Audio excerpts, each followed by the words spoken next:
One, Matthew from South here. So creating a survey with Google Spreadsheets is really simple and easy. I'd like to show you how to do that.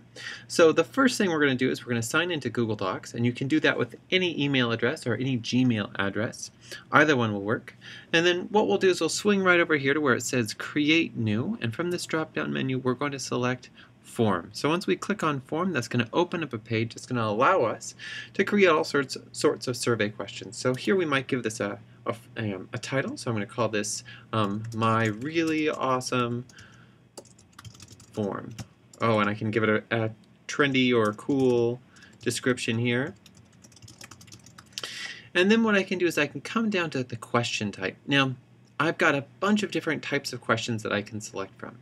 So for example, this text question allows the respondents to put in just some text, a text answer right here, or we can select from a couple different types of response. So we might want a larger text field if we want someone to be able to submit a paragraph, for example. We can do a multiple choice selection, check boxes. We can have them choose from a list, a scale, or a grid. So what I'm going to do in this particular case is I'd like to show you what choose from a list looks like. So choose from a list, we're going to give this, let's just call this question 1.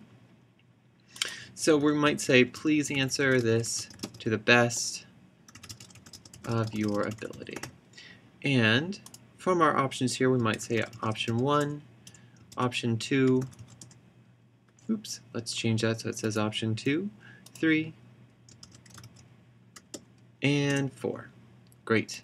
So if I'd like to get a sense of what this looks like, what I can do is I can come right over here to where it says see responses, email this form, plain theme. I've got a bunch of options right here.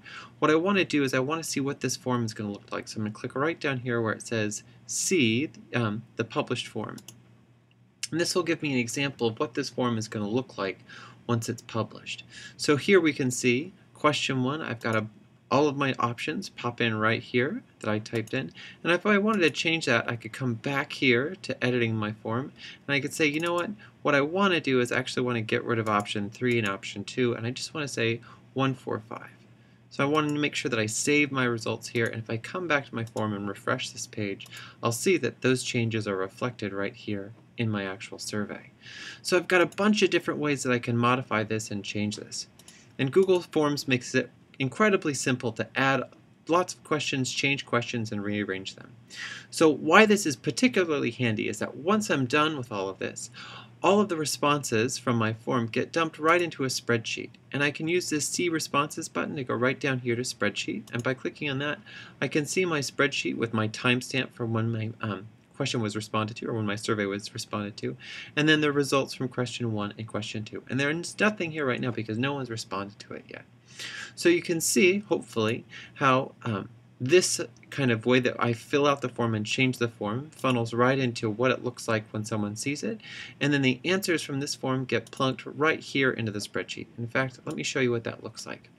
So for example, maybe I want to say option 4 and great things. So if I hit submit, if I go into my form here, I can see that there at 16, 13, 26, someone said option 4 and great things. Hope that helps, and I'll be talking to you more in just a little bit.